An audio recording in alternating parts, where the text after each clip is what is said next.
ஒரு full stack web application அப்படின்னு எடுத்துக்கும் போது அதுல ஃப்ரண்ட் அண்ட் பேக் எண்ட் அப்படின்னு ரெண்டு பார்ட் வந்து இருக்கு. இப்ப ஃப்ரண்ட் எண்ட்ல ஏதாவது டேட்டா வந்து தேவைப்படுது அப்படிங்கும் போது அது பேக் எண்ட கால் பண்ணி தான் அந்த டேட்டாஸை வந்து எடுத்துக்கும். அதே மாதிரி ஃப்ரண்ட் எண்ட்ல கலெக்ட் பண்ண டேட்டா எடுத்துட்டு போய் பேக் எண்ட் மூலியமா டேட்டா பேஸ்ல ஸ்டோர் பண்ணணும் அப்படின்னாலும் ஃப்ரண்ட் எண்ட் வந்து பேக் எண்டை வந்து கால் பண்ணும். இந்த மாதிரி இந்த ஃப்ரண்ட் எண்ட் டு பேக் எண்டுக்கான கம்யூனிகேஷன்ஸ் வந்து கிரியேட் பண்றதுக்கு தான் நம்ம ஏபிஐஸ் அப்படிங்கறத ஒன்று கிரியேட் பண்ணுவோம். ஏபிஐஸ் அப்படிங்கிறத நம்ம பேக் எண்ட்ல தான் வந்து எழுதுவோம். ஃப்ரண்ட் எண்ட்ல என்ன ப்ராசஸ்க்காக ஒர்க் பண்றாங்களோ அந்த ப்ராசஸ்க்கு தேவையான பேக் எண்ட் ஏபிஐ வந்து கால் பண்ணிக்குவாங்க. இந்த மாதிரி ஃப்ரண்ட் எண்ட்ல இருந்து பேக் எண்டுக்கு நடக்கிற காலை ரிக்வஸ்ட் அப்படின்னு வந்து சொல்லுவோம். இந்த மாதிரி ஃப்ரண்ட் எண்ட்ல இருந்து வர ரிக்வஸ்ட்டை பேக் எண்ட் வந்து ரீட் பண்ணும். அது எந்த ஏபிஐ வந்து ஃப்ரண்ட் எண்ட்ல இருந்து கால் பண்றாங்களோ அந்த ஏபிஐக்கான கோடை வந்து ரன் பண்ணும். அதை ரன் பண்ணி முடிச்சதுக்கு அப்புறம் அந்த ஏபிஐ ரிக்வஸ்ட்டுக்கு எகெயின்ஸ்டா பேக் எண்ட் வந்து ஃப்ரண்ட் எண்டுக்கு ரெஸ்பான்ஸை வந்து சென்ட் பண்ணியிருக்கும். ஃப்ரண்ட் எண்ட்ல இருந்து பேக் எண்டுக்கு இந்த மாதிரி நம்ம ரிக்வஸ்ட்டை வந்து ரைஸ் பண்ணும்போது அந்த ரிக்வஸ்ட்டுக்குன்னு ஒரு 5 மெத்தட்ஸ் வந்து இருக்கு. அது என்னன்னா ஹெச்டிடிபி மெத்தட்ஸ் அப்படின்னு வந்து சொல்லுவாங்க. இப்ப பேக் எண்ட்ல இருக்கிற ஒரு டேட்டா வந்து ஃப்ரண்ட் எண்டுக்கு தேவைப்படுது அப்படின்னா ஃப்ரண்ட் எண்ட்ல இருந்து பேக் எண்டுக்கு கெட் ரிக்வஸ்ட் வந்து பண்ணுவோம். இதுவே ஃப்ரண்ட் எண்ட்ல இருந்து கலெக்ட் பண்ண டேட்டாவை எடுத்துட்டு போய் பேக் எண்ட்ல ஸ்டோர் பண்ணணும் அப்படின்னா பேக் எண்டுக்கு போஸ்ட் ரிக்வஸ்ட் வந்து பண்ணுவோம்.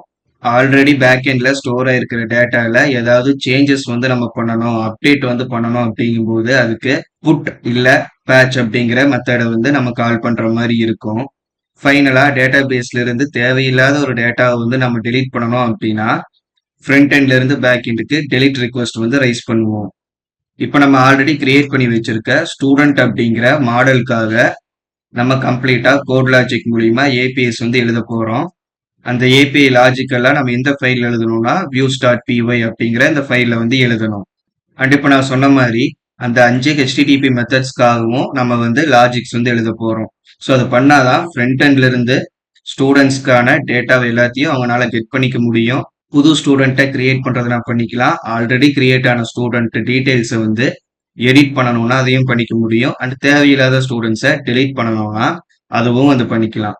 இந்த ஏபிஐஸை வந்து நம்ம கிரியேட் பண்ணும்போது கிளாஸ் பேஸ்டாவும் நம்ம அதை கிரியேட் பண்ண முடியும், இல்ல நார்மலா ஃபங்க்ஷன் பேஸ்டாவும் கிரியேட் பண்ண முடியும். அண்ட் நம்ம இப்ப கிளாஸ் பேஸ்டா எப்படி அந்த ஏபிஐஸை கிரியேட் பண்றது அப்படின்னு வந்து பார்க்க போறோம். அதை கம்ப்ளீட்டா பார்த்து முடிச்சதுக்கு அப்புறம் ஃபங்க்ஷன் பேஸ்டா எப்படி ஏபிஐஸ் வந்து பண்றது அப்படின்னு வந்து பார்க்கலாம். நம்ம ஏபிஐ வந்து கிரியேட் பண்ணணும் அப்படிங்கும்போது ஃபர்ஸ்ட் இங்க மேல இருக்கிற இந்த கண்டென்ட் எல்லாம் நம்ம ரிமூவ் பண்ணிக்கலாம். இதெல்லாம் நமக்கு தேவைப்படாது. இதை நம்ம ரிமூவ் பண்ணதுக்கு அப்புறம் ரெஸ்ட் ஃப்ரேம்வொர்க் பேக்கேஜ்ல இருந்து சில கண்டென்ட்டை இம்போர்ட் வந்து பண்ணணும். First from rest underscore framework dot views import API view. இந்த ஏபிஐ வியூ அப்படிங்கிறதா நம்ம எழுதுற ஒரு பைத்தான் கிளாஸை ஏபிஐயா கன்வெர்ட் வந்து பண்ணி கொடுக்கும். அதுக்கப்புறம் from rest framework dot response import response. இந்த ரெஸ்பான்ஸ் வந்து ஃப்ரண்ட் எண்ட்ல இருந்து ஒரு ஏபிஐ கால் பண்ணும்போது அதுக்கான லாஜிக்கை ரன் பண்ணி முடிச்சுட்டு திரும்ப ஃப்ரண்ட் எண்ட்க்கு ஏதாவது ரெஸ்பான்ஸ் அனுப்பணும் அப்படிங்கும்போது அதுக்கு இந்த ரெஸ்பான்ஸை வந்து நம்ம யூஸ் பண்ற மாதிரி இருக்கும். இப்போ அடுத்ததா நம்ம இந்த ஏபிஐ வந்து நம்மளோட மாடல்ஸ்க்காக தான் எழுத போறோம் அப்படின்னு வந்து சொல்லியிருங்க. அப்ப நம்மளோட மாடல்ஸையும் வந்து நம்ம இந்த இடத்துல இம்போர்ட் வந்து பண்ணியிருக்கணும். ஸோ அடுத்த லைன்ல from dot models import student அப்படிங்கிற அந்த மாடலை வந்து எடுத்துக்கிறோம். ஸோ நம்மளோட ஸ்டூடெண்ட் அப்படிங்கிற மாடலை views.py ஃபைல்ல வந்து இம்போர்ட் வந்து பண்ணிட்டோம். இதுக்கப்புறம் நம்ம ஒரு கிளாஸை வந்து கிரியேட் பண்ணி இந்த ஏபிஐ வியூ அப்படிங்கிறத இன்ஹெரிட் பண்ணிட்டு அதை வந்து ஒரு ஏபிஐயா கன்வெர்ட் பண்ணிக்கலாம். அந்த ஏபிஐக்குள்ள இப்போ நான் ஆல்ரெடி சொன்ன மாதிரி கெட்டு, போஸ்ட், புட்டு, பேட்ச், டெலிட் அப்படின்னு நமக்கு என்னென்ன மெத்தட்ஸ் வந்து அந்த பர்டிகுலர் மாடலுக்காக தேவைப்படுதோ அது எல்லாத்தையுமே நம்ம எழுதிக்க முடியும். ஸோ ஒரு கிளாஸ் வந்து கிரியேட் பண்ணிக்கலாம். கிளாஸ் இப்போ கிளாஸ்க்கு என்ன நேம் வந்து வைக்கிறேன்னா ஸ்டூடெண்ட் ஏபிஐ அப்படின்னு வந்து நான் அந்த நேம் வந்து வச்சுக்கிறேன். கிளாஸ்க்கு நேம் வச்சுட்டோம். அடுத்து பிராக்கெட்ஸ் வந்து ஓப்பன் பண்ணிட்டு மேலே இம்போர்ட் பண்ணி வச்சிருக்க ஏபிஐ வியூ அப்படிங்கிறத இன்ஹெரிட் வந்து பண்ணிக்கணும். அதுக்கப்புறம் வெளியே கோலன் வந்து கொடுத்துட்டு என்டர் கொடுத்துடலாம். இப்போ ஃபர்ஸ்டா ஹெச்டிடிபி மெத்தட்ஸ்ல என்ன வந்து எழுத போறோம்னா போஸ்ட் மெத்தட் வந்து எழுதலாம். ஏன்னா போஸ்ட் மெத்தட் மூலியமா தான் ஃப்ரண்ட் எண்ட்ல இருந்து ஒரு புது டேட்டாவை கிரியேட் பண்றதுக்கான ரிக்வெஸ்ட் வந்து ரைஸ் பண்ணுவாங்க. இங்க HTTP மெத்தட்ஸ் எல்லாத்தையுமே வந்து ஒரு ஃபங்க்ஷனா தான் டிஃபைன் பண்ணுவோம். ஸோ டெஃப் அப்படிங்கிற கீவேர்டு கொடுத்துட்றோம். அதுக்கப்புறம் போஸ்ட் அப்படின்னு அந்த மெத்தடோட நேமை வந்து நம்ம இங்க மென்ஷன் பண்ணணும். அண்ட் மெத்தட் நேம் எல்லாமே லோயர் கேஸ்ல தான் வந்து இருக்கணும். அண்ட் மெத்தட் நேம்ஸ் எல்லாமே ஃபிக்ஸ்டு தான். நம்ம டைனமிக்கா வேற வேற மெத்தட் நேமை வந்து API மெத்தடுக்காக கொடுக்க கூடாது. இப்ப போஸ்ட்ங்கிற மெத்தட் நேமை வந்து கொடுத்துட்டோம். அதுக்கப்புறம் பிராக்கெட் வந்து எடுத்துக்கலாம். அப்புறம் செல்ஃப் வந்து கொடுத்துருவோம். அது போக நம்ம என்ன பேராமீட்டர் வந்து இந்த இடத்துல செட் பண்ணுவோம்னா, இப்போ ஃப்ரண்ட் எண்ட்ல இருந்து ரிக்வஸ்ட் தான் வந்து வரும். ஸோ அந்த ரிக்வஸ்ட்டை நம்ம இந்த இடத்துல ரிசீவ் பண்ணிக்குவோம். ஸோ அதனால ரிக்வஸ்ட் அப்படிங்கிற ஒரு பேராமீட்டர் வந்து இந்த இடத்துல நம்ம செட் பண்ணியிருக்கணும். அண்ட் வெளியே கோலன் வந்து வச்சுட்டு என்டர் வந்து கொடுத்துடலாம். இந்த ரிக்வஸ்ட்டை வந்து நான் பிரிண்ட் பண்றேன். Print request. எதுக்காக இந்த ரிக்வஸ்ட்டை வந்து நம்ம பிரிண்ட் பண்றோம்னா, ஃப்ரண்ட் எண்ட்ல இருந்து ஒரு புது டேட்டாவை கிரியேட் பண்றதுக்காக கலெக்ட் பண்ண அந்த இன்ஃபர்மேஷன் எல்லாத்தையும் ரிக்வஸ்ட்ல தான் வந்து பேக் எண்டுக்கு சென்ட் பண்ணியிருப்பாங்க. அப்ப இந்த ரிக்வஸ்ட்டுக்குள்ள புது ஸ்டூடெண்ட் வந்து கிரியேட் பண்றதுக்கான டேட்டா அப்படிங்கிறது வந்து வரும். ஸோ அதனாலதான் இந்த இடத்துல ஃபர்ஸ்ட் ரிக்வஸ்ட்டை வந்து பிரிண்ட் பண்ணியிருக்கோம். ரிக்வஸ்ட்டை பிரிண்ட் பண்ண உடனே டைரக்டா அந்த டேட்டா வந்து தெரியாது. பட் இருந்தாலும் அந்த ரிக்வஸ்ட்டை பிரிண்ட் பண்ணி அந்த இடத்துல என்ன இன்ஃபர்மேஷன் வருது அப்படிங்கறது வந்து நம்ம வியூ பண்ணி பார்க்கலாம். ரெஸ்பான்ஸ். இந்த ரெஸ்பான்ஸை மேலே ஆல்ரெடி இம்போர்ட் பண்ணியிருக்கோம். அதை தான் வந்து இங்கே யூஸ் பண்ணணும்.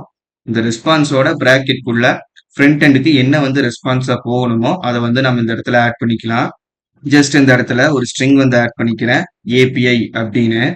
மாடலை நம்ம இம்போர்ட் பண்ணியிருக்கோம். இப்போ வரைக்கும் இந்த மாடலை யூஸ் பண்ணல. ஜஸ்ட் அந்த டேட்டாஸை வந்து டெஸ்ட் பண்ணிட்டு அதுக்கப்புறம் நம்ம மாடல் கூட இன்டெகிரேட் பண்ணி ஃப்ரண்ட் எண்ட்ல இருந்து வர டேட்டாவை பேக் எண்ட்ல நம்ம ஸ்டோர் பண்ணிக்கலாம். நம்ம ஒரு API வந்து எழுதிட்டோம். அந்த APIக்காக ஒரு மெத்தட் மட்டும் நம்ம இங்க எழுதியிருக்கோம். இப்ப ஃப்ரண்ட் எண்ட்ல இருந்து இந்த பர்டிகுலர் API-ய போஸ்ட் மெத்தடுக்காக அவங்க கால் பண்ணணும் அப்படின்னா அதுக்குன்னு கிளீனா ஒரு URL பாத் வந்து நம்ம கிரியேட் பண்ணியிருக்கணும். இப்ப இந்த API-க்கு நம்ம ஒரு URL பாத் வந்து கிரியேட் பண்ணணும்னா அதை urls.py அப்படிங்கிற ஃபைல்ல தான் வந்து நம்ம பண்ணணும். டிஃபால்ட்டா பார்க்கும்போது நம்ம கிரியேட் பண்ற ஆப்குள்ள urls.py அப்படிங்கிற ஃபைல் வந்து இருக்காது. பட் அது எங்க இருக்கும் அப்படின்னா ப்ராஜெக்டோட ஃபோல்டருக்குள்ள வந்து இருக்கும். urls.py அப்படிங்கிற ஃபைல் வந்து இங்க இருக்கும். அதை வந்து ஓபன் பண்ணிக்கலாம். இப்ப இங்க என்ன பண்றேன்னா நம்ம கிரியேட் பண்ணியிருக்க அந்த API வந்து இங்க இம்போர்ட் பண்ணணும். ஸோ இங்க என்டர் கொடுத்துட்றேன். இங்க டாப்ல இங்க என்ன பண்றோம்னா ஃப்ரம் அப்படிங்கறத டைப் பண்ணிக்கிறோம். நம்மளோட API வந்து இந்த ஃபோல்டருக்குள்ள கிடையாது, இந்த ஸ்டூடெண்ட்ஸ் அப்படிங்கிற ஃபோல்டருக்குள்ள views.py அப்படிங்கிற ஃபைலுக்குள்ள இருக்கு. அப்ப அதை நம்ம இம்போர்ட் பண்ண போற ஃபைல்ல இருக்கிற அதே ஃபோல்டருக்குள்ள இல்லாததுனால வேற எந்த ஃபோல்டருக்குள்ள இருக்கோ அந்த ஃபோல்டரோட நேமை வந்து மென்ஷன் பண்ணணும். ஸோ இந்த இடத்துல ஸ்டூடெண்ட்ஸ் அப்படிங்கிற ஆப் ஃபோல்டருக்குள்ள தான் வந்து இருக்கு. ஸோ இந்த ஸ்டூடெண்ட்ஸ் அப்படிங்கிற ஆப் ஃபோல்டரை மென்ஷன் பண்ணணும். ஸோ இந்த இடத்துல ஸ்டூடெண்ட்ஸ் அப்படின்னு டைப் பண்ணிக்கிறேன். அதுக்கப்புறம் டாட் கொடுத்து அந்த ஸ்டூடெண்ட்ஸ் ஃபோல்டருக்குள்ள எந்த ஃபைல்ல இருக்கு அப்படிங்கிறத மென்ஷன் பண்ணணும். ஸ்டூடெண்ட்ஸ் ஃபோல்டருக்குள்ள views.py அப்படிங்கிற ஃபைல் இருக்கு. ஸோ இங்க டாட் கொடுத்துட்டு வியூஸ் அப்படிங்கிறத செலக்ட் பண்ணிக்கணும். அதுக்கப்புறம் ஸ்பேஸ் கொடுத்துட்டு இம்போர்ட்ங்கிற கீவேர்டு எடுத்துக்கிறோம். இப்ப இந்த ஃபைல்ல இருக்கிற எதை வேணாலும் நம்ம இம்போர்ட் வந்து பண்ணலாம். இப்போதைக்கு ஒரு கிளாஸ் மட்டும்தான் எழுதி இருக்கோம், ஒரு API மட்டும்தான் இருக்கு. அந்த API நேம் எடுத்துட்டு நம்ம இந்த இடத்துல இம்போர்ட் வந்து பண்ணிக்கலாம். அண்ட் இதுக்கு முன்னாடி நம்ம அட்மின் அப்படிங்கிற ஒரு பேனலை வந்து நம்ம விசிட் பண்ணியிருந்தோம். நம்மளோட ப்ராஜெக்டை வந்து ரன் பண்ணதுக்கு அப்புறம் வர அந்த HTTP 127.0.0.1 அப்படிங்கிற அந்த லிங்கை வந்து கிளிக் பண்ணி ப்ரௌசர்ல வந்து அந்த லேண்டிங் பேஜை வந்து பார்த்துருந்தோம். அதுக்கு ஸ்லாஷ் கொடுத்து அட்மின் ஸ்லாஷ்னு டைப் பண்ணி என்டர் கொடுத்தா அட்மின் பேனல் வரதை வந்து பார்த்துருந்தோம். ஸோ அந்த அட்மின் பேனல் வரதுக்கு காரணம் வந்து இங்க அந்த பாத் அப்படிங்கிறது இருந்ததுனால தான். டிஃபால்ட்டா இந்த இடத்துல இந்த அட்மின்கான பாத் மட்டும்தான் வந்து இருக்கும். இது மட்டும் இருக்கும்போது நம்ம சர்வரை ரன் பண்ணிட்டு அந்த லிங்கை கிளிக் பண்ணி ப்ரௌசர்ல ஓபன் பண்ணும்போது அந்த ராக்கெட் இருக்கிற மாதிரி அந்த லேண்டிங் பேஜ் மட்டும்தான் வந்து வரும். இப்போ நான் சர்வரை ரன் பண்ணிக்கிறேன். ஸோ விர்ச்சுவல் என்விரான்மெண்ட்டை ஆக்டிவேட் வந்து பண்ணிக்கணும்.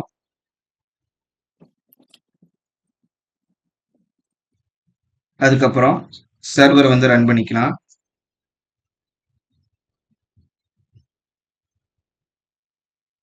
நமக்கான லோக்கல் ஹோஸ்ட் போர்ட் நம்பரோட அந்த லிங்க் வந்து வந்துடும். அதை கிளிக் பண்ணோம்னா ப்ரௌசர்ல நமக்கு இந்த லேண்டிங் பேஜ் வந்து வரும்.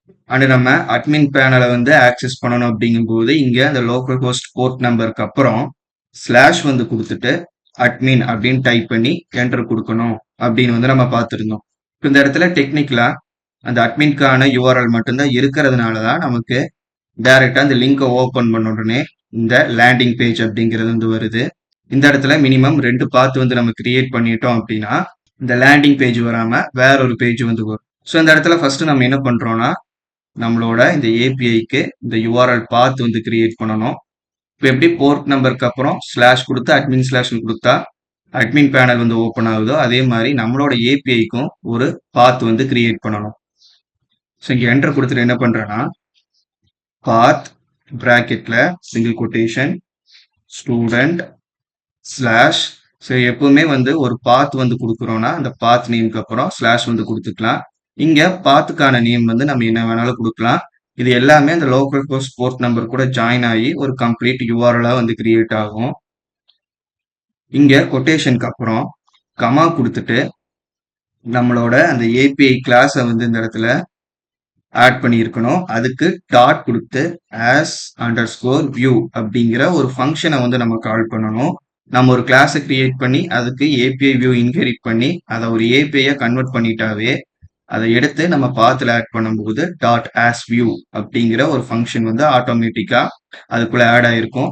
ஸோ அதை கால் பண்ணும்போது தான் நமக்கு அந்த கம்யூனிகேஷன் வந்து ப்ராப்பரா ரன் ஆகும். ஸோ இதை வந்து நம்ம இப்போ பண்ணிட்டோம். இப்போ நம்மளோட ப்ராஜெக்ட்ல மினிமம் 2 பாத் வந்திருக்கு. இப்போ ப்ரௌசர் வந்துட்டு இந்த லேண்டிங் பேஜை ரெஃப்ரெஷ் வந்து பண்றேன். ஸோ அதுக்கு முன்னாடி இந்த லிங்கை வந்து பார்த்துக்குங்க. அந்த லிங்க் சேஞ்ச் ஆகாது, பட் இந்த பேஜ் வந்து சேஞ்ச் ஆகிருக்கும். ஸோ இப்போ ரெஃப்ரெஷ் பண்றேன். மேலே இருக்க அந்த லோக்கல் ஹோஸ்டும் போர்ட் நம்பருக்கு அப்புறம் வேற எந்த சேஞ்சும் இல்லை. ஆனால் மினிமம் 2 யூஆர்எல் இருக்கு அப்படிங்கும் போது நமக்கு பேஜ் நாட் ஃபவுண்ட் அப்படிங்கிற இந்த மாதிரி ஒரு 404 பேஜ் வந்து வந்துட்டு அதுல இப்ப இந்த ப்ராஜெக்ட்ல அட்மின் ஒரு ரவுட் இருக்கு, அதே மாதிரி ஸ்டூடெண்ட்னு ஒரு ரவுட் இருக்கு அப்படின்னு வந்து காட்டுது. இப்போ அட்மின் வந்து இங்க மேல கொடுக்குறோம் அப்படிங்கும்போது அட்மின் பேனலுக்கு எடுத்துட்டு போகும். இப்போ இங்க வந்து ஸ்லாஷ் கொடுத்துட்டு ஸ்டூடெண்ட் அப்படின்னு டைப் பண்ணி கடைசியா ஸ்லாஷ் கொடுத்துட்டு என்டர் வந்து கொடுக்கணும். இப்போ கொடுக்கும்போது இந்த இடத்துல ஜாங்கோ ரெஸ்ட் ஃப்ரேம்வொர்க் அப்படின்னு வந்து வரும். இதை வந்து பியூர் ஜாங்கோல பண்ணீங்கன்னா இந்த மாதிரி வந்து வராது. நம்ம ஜாங்கோ ரெஸ்ட் ஃப்ரேம்வொர்க் யூஸ் பண்ணாதான் இந்த ஏபிஐக்கான இந்த ஒரு ஸ்ட்ரக்சர் வந்து வரும். ஸோ பேசிக்கா ஏபிஐயை டெஸ்ட் பண்றதுக்கும் ஜாங்கோ ரெஸ்ட் ஃப்ரேம்வொர்க்ல இருந்து ஃபியூச்சர் வந்து ப்ரொவைட் பண்ணியிருப்பாங்க. பட் இதை நம்ம யூஸ் பண்ண மாட்டோம் ஏபிஐ டெஸ்ட் பண்றதுக்கு. அதுக்கு பதிலாக என்ன யூஸ் பண்ணுவோம்னா போஸ்ட்மேன் அப்படிங்கிற ஒரு டூல் தான் வந்து யூஸ் பண்ணுவோம். ஸோ ப்ரௌசர்ல போயிட்டு போஸ்ட்மேன் அப்படின்னு சர்ச் பண்ணீங்கன்னா இந்த மாதிரி ஒரு லிங்க் ஒன்று வரும். அதை கிளிக் பண்ணீங்கன்னா இந்த பேஜ் வந்து வரும். இதில் நீங்க கிளிக் பண்ணி இன்ஸ்டால் வந்து பண்ணிக்கலாம். இல்லை உங்களுக்கு ப்ராப்பரான இன்ஸ்டாலேஷன் கைடு வேணும் அப்படின்னா ஆல்ரெடி போஸ்ட்மேனை வந்து எப்படி இன்ஸ்டால் பண்ணணும் அப்படின்னு வந்து ஒரு வீடியோ அப்லோட் பண்ணியிருக்கேன். அதுக்கான லிங்கை டிஸ்கிரிப்ஷன்லயும் வந்து தரேன். நீங்க இதை பார்த்து கம்ப்ளீட்டா இன்ஸ்டால் வந்து பண்ணிக்கலாம். பட் இப்ப நான் இங்கிருந்தே வந்து அந்த போஸ்ட் ஏபிஐ வந்து டெஸ்ட் பண்ண போறேன். ஸோ இதுல பார்க்கும்போது இந்த இடத்துல ரெட் கலர்ல மெத்தட் கெட் நாட் அலவுட் அப்படின்னு வந்து காமிச்சிட்டு இருக்கும். ஏன்னா நம்ம கிரியேட் பண்ண இந்த ஏபிஐக்கு வெறும் போஸ்ட் மெத்தட் மட்டும்தான் எழுதியிருக்கோம். நம்ம வேற எந்த மெத்தடும் வந்து எழுதல. இப்ப இந்த இடத்துல இருந்து ஃப்ரண்ட் எண்ட்ல இருந்து தர மாதிரி அந்த டேட்டாவை எங்க தருவோம்னா இந்த கண்டென்ட் அப்படிங்கிற இடத்துல தான் வந்து தருவோம். எப்பவுமே ஃப்ரண்ட் எண்ட்ல இருந்து பேக் எண்டுக்கு வர டேட்டாக்கு 2 ஃபார்மேட் தான் வந்து இருக்கும். ஒன்னு ஒரு ஆப்ஜெக்டா வந்து வரும், அதாவது பைத்தானை பொறுத்த வரைக்கும் ஒரு டிக்ஷனரியா வந்து வரும். இல்லைன்னா ஃப்ரண்ட் எண்ட்ல இருந்து அரே ஆஃப் ஆப்ஜெக்ட்ஸா வந்து வரும். இதே பைத்தான்ல வந்து நம்ம சொல்லணும்னா லிஸ்ட் ஆஃப் டிக்ஷனரிஸ் அப்படின்னு வந்து சொல்லுவோம்.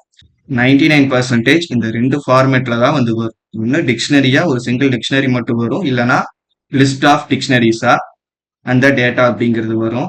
இப்போ நம்ம ஸ்டூடெண்ட் டேட்டாவை தான் வந்து கிரியேட் பண்ண போறோம். ஒரு ரோல 2 காலம் இருக்கிற மாதிரி தான் இந்த ஸ்டூடெண்ட் வந்து கிரியேட் பண்ணியிருக்கோம். ஸோ ஒரு சிங்கிள் டிக்ஷனரியா தான் ஃப்ரண்ட் எண்ட் இருந்து வரும். இப்போ இந்த இடத்துல நான் ஒரு டிக்ஷனரி வந்து கிரியேட் பண்ணிக்கிறேன். ஸோ எப்பவுமே ஒரு ஏபிஐ வந்து வேலை செய்யணும்னா சர்வர் எப்பவுமே ஆக்டிவா இருக்கணும். சர்வர் ஆக்டிவா இருக்கும்போது நம்ம அந்த ரிக்வஸ்ட்டை வந்து ரைஸ் பண்ணலாம். ஸோ அந்த போஸ்ட் மெத்தடை வந்து அந்த பர்டிகுலர் ஏபிஐக்காக கால் பண்றதுக்கு இங்க போஸ்ட் அப்படிங்கிற பட்டன் வந்து கொடுத்துருப்பாங்க. இது மேல கிளிக் பண்ணோம்னா அந்த பேக் எண்ட் ஏபிஐ வந்து கால் பண்ணும். கால் ஆகும்போது பேக் எண்ட்ல இருந்து கொடுத்த ரெஸ்பான்ஸ் வந்து இந்த இடத்துல நமக்கு வந்திருக்கும். ஸோ பேக் எண்ட்ல இருந்து நம்ம என்ன பண்ணியிருந்தோம், அந்த ஏபிஐயை போஸ்ட் மெத்தடுக்காக கால் பண்ணும்போது ஃப்ரண்ட் எண்ட்க்கு இந்த ஏபிஐ அப்படிங்கிற அந்த டெக்ஸ்ட் வந்து ரெஸ்பான்ஸா போகணும்னு கொடுத்துருந்தோம். அதே மாதிரி இந்த இடத்துல அந்த ரெஸ்பான்ஸ் அப்படிங்கிறது வந்து நமக்கு வந்திருக்கு.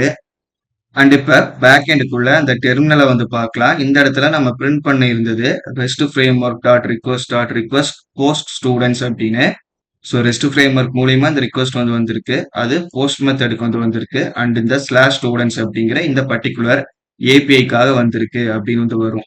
அதாவது ஏபிஐ நேம வந்து எடுத்துட்டு வராது. அந்த ஏபிஐக்கு என்ன பாத் வந்து நம்ம செட் பண்ணியிருந்தோமோ, யுஆர்எல் என்ன செட் பண்ணியிருந்தோமோ, அதை தான் இந்த இடத்துல வந்து மென்ஷன் பண்ணும்.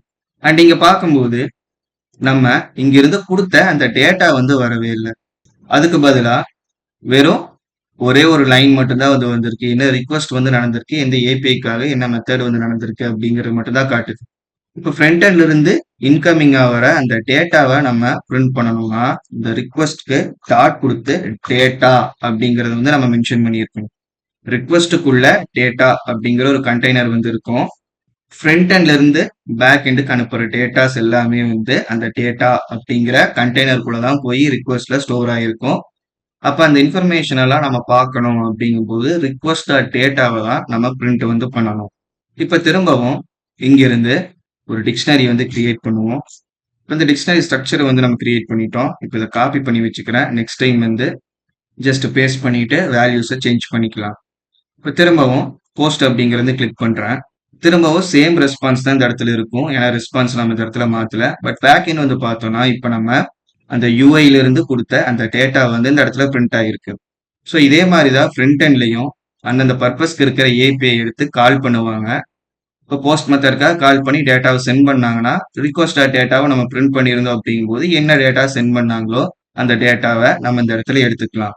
அண்ட் இன்கமிங் டேட்டா ஒரு டிக்ஷனரி ஃபார்மேட்ல இருக்கிறதுனால இப்போ நம்ம அதை கொண்டு போய் அதுக்கான மாடல்ல வந்து ஸ்டோர் பண்ண போறோம் அப்படின்னா மாடல்ல இருக்கிற ஒவ்வொரு கீயை கால் பண்ணி இந்த கீக்கு இதுதான் வேல்யூ அண்ட் இந்த கீக்கு இதுதான் வேல்யூ அப்படின்னு அதை நம்ம மென்ஷன் பண்ணி நம்ம சேவ் பண்ணிக்கலாம். எப்படி அதை சேவ் பண்றது அப்படின்னா நம்ம பிரிண்ட் பண்ணியிருக்கோம். அதுக்கு அடுத்த லைன்ல ஒரு புது வேரியபிள் வந்து கிரியேட் பண்ணிக்கிறேன். நமக்கு என்ன வேரியபிள் நேம் வேணாலும் கிரியேட் பண்ணிக்கலாம். ஸோ இந்த இடத்துல நியூ அண்டர் ஸ்கோர் ஸ்டூடெண்ட் அப்படின்னு வந்து நான் வேரியபிள் வந்து கிரியேட் பண்ணிக்கிறேன். இதுக்கு ஈக்குவல் டு வந்து கொடுத்துட்டு என்ன பண்ணியிருக்கணும்னா எந்த மாடல்ல அந்த டேட்டாவை கொண்டு போய் ஸ்டோர் பண்ண போறோமோ அந்த மாடலோட நேமை மென்ஷன் பண்ணியிருக்கணும். அதுக்கப்புறம் பிராக்கெட்ஸ் கொடுத்துட்டு அதுக்குள்ள இருக்கிற கீக்கு ரிக்வஸ்ட் டேட்டால இருந்து வேல்யூவை கரெக்டா நம்ம ஐடென்டிஃபை பண்ணி அதில் ஆட் பண்ணியிருக்கணும். ஸோ ஃபர்ஸ்ட் இருக்கிற கீ வந்து நேமு. அப்போ இந்த இடத்துல நேம் அப்படின்னு வந்து டைப் பண்ணிக்கணும். ஃப்ரண்ட் எண்ட்ல இருந்து வர நேம்கான வேல்யூ எங்க இருக்கு? Request dot data. அது வந்து ஒரு டிக்ஷனரியா இருக்கு. ஸோ டிக்ஷனரிங்கும் போது அதுக்குள்ள இருக்கிற கீ ஆக்சஸ் பண்றதுக்கு ஸ்கொயர் பிராக்கெட் கொடுத்து உள்ள கொட்டேஷன் வந்து ஆட் பண்ணிக்குவோம். அண்ட் அது என்ன கீ நேம்ல வந்து நம்ம சென்ட் பண்றோம்? இங்க டெர்மினல் ஆல்ரெடி அதை வந்து நம்ம பிரிண்ட் பண்ணியிருந்தோம். ஸோ நேம் அப்படிங்கிற கீழே தான் வந்து வருது. ஸோ இந்த இடத்துல என்ன பண்ணிடணும்னா நேம் அப்படின்னு வந்து டைப் பண்ணிடணும். இப்போ ஃபர்ஸ்ட் கீக்கான இந்த வேல்யூவை மென்ஷன் பண்ணதுக்கு அப்புறம் ரெண்டாவது கீக்கான வேல்யூவை மென்ஷன் பண்ணோம். ஸோ ரெண்டாவது இங்க என்ன இருக்குன்னா ஏஜ் அப்படிங்கிறதா இருக்கு. அந்த ஏஜ்ங்கிற கீக்கு வேல்யூ எங்க இருந்து வருதுன்னா சேம் ரிக்வஸ்ட் டேட்டால இருக்க ஏஜ்ங்கிற கீழே தான் வந்து நம்ம என்ன பண்ணியிருந்தோம் அந்த வேல்யூவை வந்து ஃப்ரண்ட் எண்ட்ல இருந்து கெட் பண்ணியிருக்கோம். ஸோ அதை எடுத்து இங்க மென்ஷன் வந்து பண்ணிக்கிறோம். இந்த மாதிரி பண்ணதுக்கு அப்புறம் இந்த வேரியபிளுக்கு டாட் சேவ் அப்படிங்கிற ஒரு மெத்தடை வந்து நம்மளால கால் பண்ண முடியும். ஸோ அடுத்த லைன் என்டர் கொடுத்துட்டு என்ன பண்றோம்னா இந்த நியூ ஸ்டூடெண்ட் அப்படிங்கிற வேரியபிளை வந்து எடுத்துக்கிறோம். இதுக்கு டாட் கொடுத்துட்டு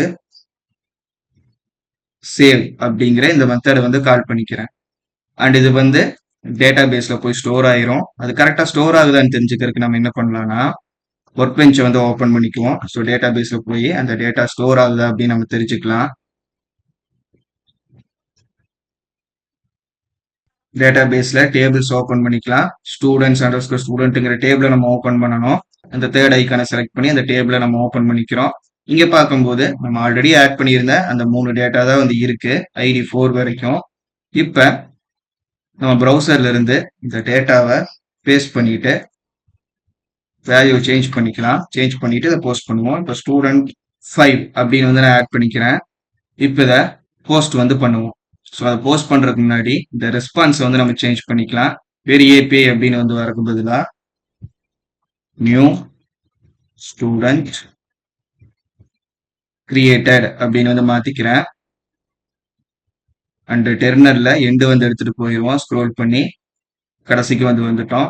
ஸோ சர்வர் வந்து ரன்ல இருக்கு. இப்போ ப்ரௌசர்ல இருந்து இந்த போஸ்ட் வந்து பண்ணுவோம். இங்க பார்க்கும்போது நியூ ஸ்டூடெண்ட் கிரியேட்டட் அப்படின்னு இப்போ நம்ம லேட்டஸ்டா சேஞ்ச் பண்ண அந்த ரெஸ்பான்ஸ் வந்து வந்துருச்சு. இங்க பேக் எண்ட் வந்து பார்த்தோம்னாலும் இப்ப நம்ம கொடுத்த அந்த டேட்டா இங்க பிரிண்ட் ஆயிருக்கு. இப்ப டேட்டா பேஸ்ல போய் பார்க்கலாம். நம்ம எழுதின லாஜிக் கரெக்டா டேபிள்ல சேவ் ஆயிருக்கா அப்படின்னு நம்ம தெரிஞ்சுக்கலாம். இப்போ ஒர்க் பெஞ்ச் வந்து ஓபன் பண்றோம். இப்ப இந்த ஐகானை கிளிக் பண்ணி ரெஃப்ரெஷ் வந்து பண்ணிக்கலாம். ரெஃப்ரெஷ் பண்ணோன்னையும் இந்த டேட்டா அப்படிங்கிறது இங்க நமக்கு ஷோ ஆகுது. இப்போ ஐடி 5க்காக ஸ்டூடெண்ட் 5 அப்படிங்கிற நேமோட இந்த டேட்டா வந்து கிரியேட் ஆயிருக்கு.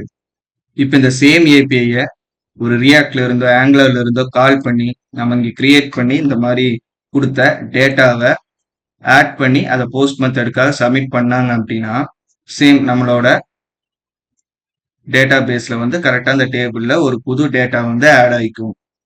இப்போ இந்த ஏபிஐ ஜாங்கோ ரெஸ்ட் ஃப்ரேம்வொர்க் கொடுத்த யூஏ வச்சு கால் பண்ணியிருக்கோம். அடுத்ததா போஸ்ட்மேன்ல இருந்து எப்படி அதை கால் பண்றது அப்படின்னு வந்து பார்க்கலாம். அண்ட் போஸ்ட் மெத்தட் மட்டும்தான் இப்ப எழுதியிருக்கோம். நீ அடுத்து கெட்டு புட்டு பேட்ச் delete மெத்தட் எல்லாம் எப்படி எழுதுறது அப்படின்னு வந்து பார்ப்போம். ஸோ அதெல்லாம் நம்ம நெக்ஸ்ட் வீடியோல பார்க்கலாம். இந்த வீடியோ உங்களுக்கு யூஸ்ஃபுல்லா இருந்தா லைக் பண்ணுங்க.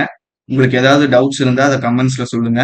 Django REST framework கம்ப்ளீட்டா கத்துக்கணும் அப்படின்னு நினைச்சீங்கன்னா மறக்காம நம்ம சேனலுக்கு சப்ஸ்கிரைப் பண்ணிட்டு Django REST framework பிளேலிஸ்ட்டை கம்ப்ளீட்டா பாருங்க. தேங்க்ஸ் ஃபார் வாட்சிங்.